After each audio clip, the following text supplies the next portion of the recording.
Thank you everybody for attending today's event. It is my pleasure to introduce Amanda doctoral candidate.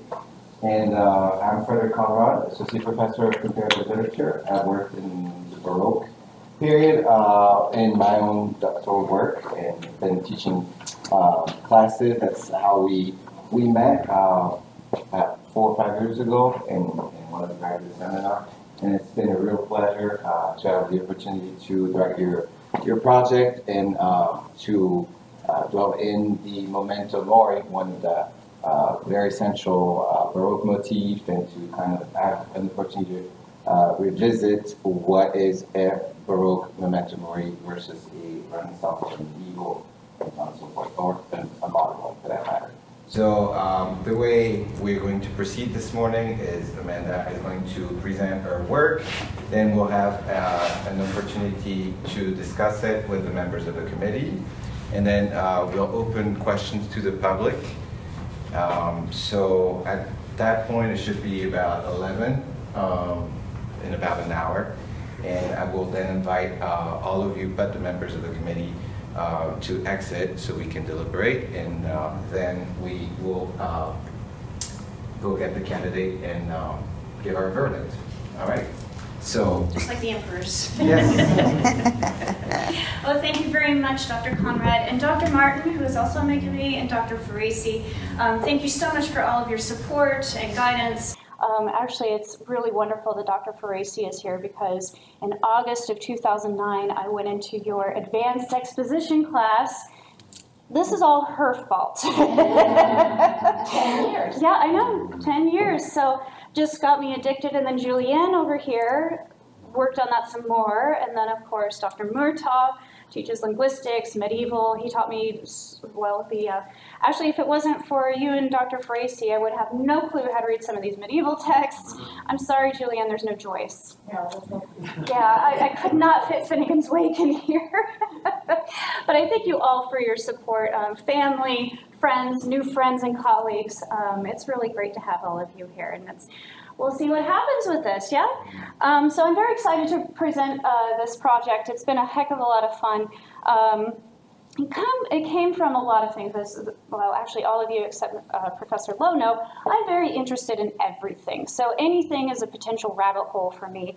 But I'm mainly interested in mythology, religious rhetoric, and the psychological workings of religion. So not just religious history or artistic history, it's what's going on behind all of that, especially in the form of myth, written and visual art, those sorts of things, and how it affects audiences, effect and affect in Spinoza's terms. That is how it affects us emotionally, how it changes our thoughts, and all those sorts of things. So the specific part of the memento mori came from actually just a book that I've been reading since I was in high school. It's called On a Pale Horse, which Dr. Farisi is familiar with. It's actually a modern version of a personification of death. So I was fascinated by the idea that even though this is an ancient archetype, it still has relevance and interest. We all know what that is. So why? How did that happen? What has changed? What hasn't changed, and why? So that tied in with my interest in Christian history, politics, perpetuation of ideas and memes, and so forth. And then it's specified in the Counter-Reformation, honestly, with a trip to Italy. There was a section in this whole project that was for Baroque Rome, but going there, you're just surrounded, as some of you well know, and so that just took off, and I said, all right, there is a big change that happened. So the question that I then asked myself was, why? What happened? You know, why did it change? There's something, it's a very big change, which I'll illustrate here in this presentation. But I wanted to know what factors, the social, psychological, philosophical, historical, cultural, what is involved with all of this? Why did it happen? Why is it still here? It obviously still works, because you can still walk into any church in Rome and go, wow, this is awesome. What hasn't been considered before, you know, at least not talked about, which are two, what do you want to say, theoretical methods or analytical methods I'm going to be using today, which I'll talk about, is meme theory and trauma studies, to enhance not just an artistic reading of it, not just a historical reading of it, but what's going on behind it, and what is the mechanism that humans have that enact this perpetuation or not. And then, of course, how can this be viewed with a multi and interdisciplinary approach that's not just, again, art history, art, mythology, literature, and so forth. So, in lots and lots of study and lots of time, here I came up with this answer. I found that memento mori really do have a role, a very strong role in the, what do you want to say, the influence of the audience at the time. And of course, you know, the Catholic Church was going through big changes with the Reformation. They were being challenged by the Protestant calls for Reformation. They were having internal strife and struggles.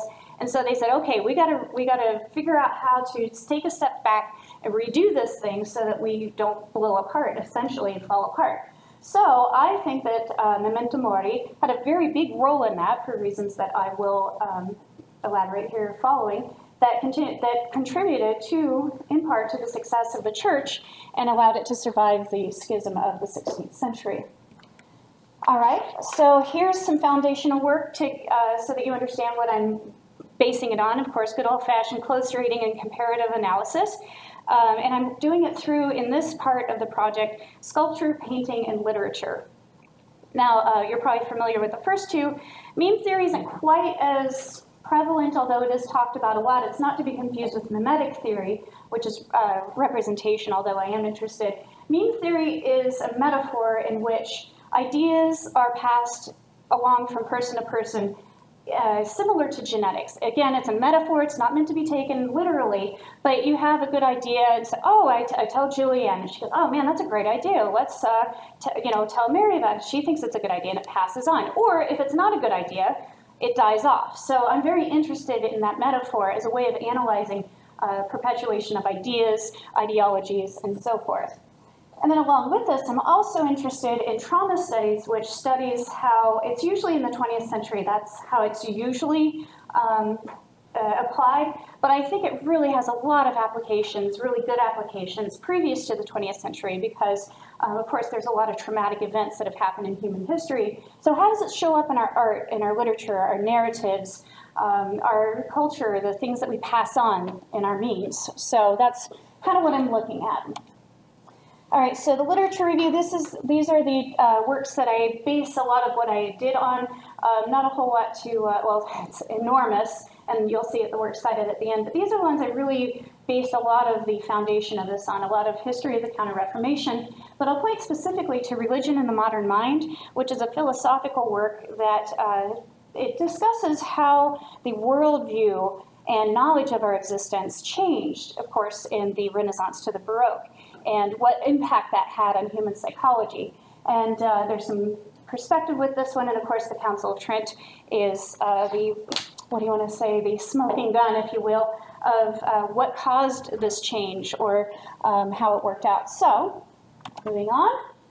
Here are the works we're going to be looking at. I won't elaborate very much because they're all at the end, but if you wanted to remember one in particular, here they are. And the artists and the works selected for the study have been given, I selected them because of their popularity in their time. It supports the rhetorical value and also their longevity. We know which ones they are. Even if you don't study these works or anything, if you go to Italy, or if you just do a search of Baroque art, a lot of these come up. And of course, they are salient examples of memento mori, which I will be showing during this presentation. So it gives us very good, strong examples of the memento mori motif, and I will be discussing using the theoretical analysis that I discussed earlier in order to elucidate how it works.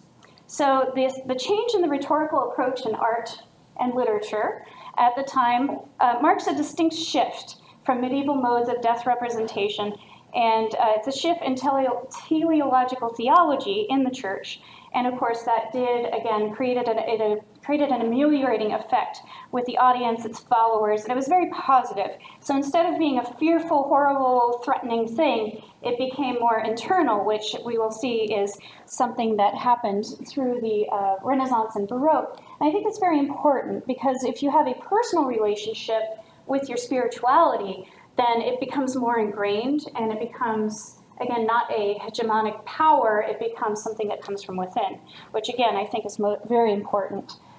There are repeated tropes and themes, the size and placement of all these tropes and themes and motifs, and of course the immense number of these works.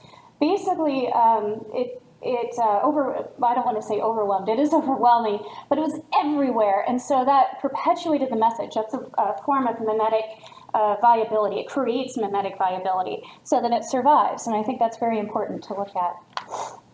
All right, a little bit more here for the foundations. Of course, those of you, a lot of you already know about that. Actually, you taught me about symbol, metaphor, and allegory. So symbols, of course, represent something, and of course, that word symbol is used in the definition of metaphor, in which you use symbols. The name or descriptive word or phrase is transferred to an object or action of different form. That's a metaphor. So they compare each other so that you can get a better concept of it. We use it all the time in teaching. And then, of course, metaphor is then used in turn to define allegory, which is, it has a very long definition. However, I like extended or continued metaphor. So it's not just death, it's not just a skeleton or whatnot. There's a story behind it. And that is what we're going to be looking at here. Mythologies are allegories, and they convey higher spiritual truths through the extended use of symbol and metaphor. As we'll see, an image of something simple on the surface can convey an entire narrative simply by its presence in art or literature. So symbiotic and ancient relationship between art and mythology and its rhetorical function does exist, and that's what I'm looking at, because you think mythology and you think Zeus and all of the Greeks running around, which is very true. However, it keeps changing and it keeps perpetuating. And so the ancient, these are ancient roots that can be traced to what we're going to be looking at today. The other thing that I wanted to look at is trauma and catharsis, which is art written in visual as a human expression. And I'm really interested in the idea of it as a coping mechanism. Whereas, you know, you can't fight death, you can't fly from it. So what do? I would say it's a fight response to look at it literally in the face and be able to learn how to cope with this inevitable thing that is at the bottom of all of our psyches, especially those of us that are familiar with Freud would know. Okay, so let's go to the actual works, and now that we have our foundation, let's see what we're looking at here, and what I was trying to trace and what I found. Okay, so the ancient line of inheritance of these myths, images, all these things go way back, past the oldest extant works, could be even older if you want to argue about cave art, which is from the Paleolithic, from 40,000 to 14,000 years ago. A lot of it has to do with self-expression, hunting, and so forth. But yeah, there's that representation, that symbolism, and of course mortuary practices go back to Neanderthals and Denisovans and so forth. So that's really interesting. There's always something in humans that is connected to this coping with death. It's a common theme from everything that I've investigated, which is a lot, but not nearly enough. I go back into the Mesopotamians, and of course the oldest surviving is Akkadian, the Epic of Gilgamesh, which is about 2100 BCE, which is not really that old considering the age of humanity. However, it was there, and it was very strong, and obviously it was a story that was passed forward, and when they invented writing, it got put down as Gilgamesh. Of course, then it carried forward. It's a strong meme, carried forward across Western Europe and into today. And of course, directly preceding our study of Baroque is how it carried forward into the medieval. And we will see the medieval, what they look like, and then you'll see the change when we get into the Renaissance and Baroque. So here's some examples of medieval precedents. I love these. They're so wonderful. So you might be familiar with this image, although you may not know the artist. Actually, nobody knows who the artist is. It's a painting from the 15th, 14th, 15th century, and it's called The Triumph of Death. Now, you don't need to know anything about this in order to see that you have the skeletal horse, almost a corpse itself, with a skeleton riding on it.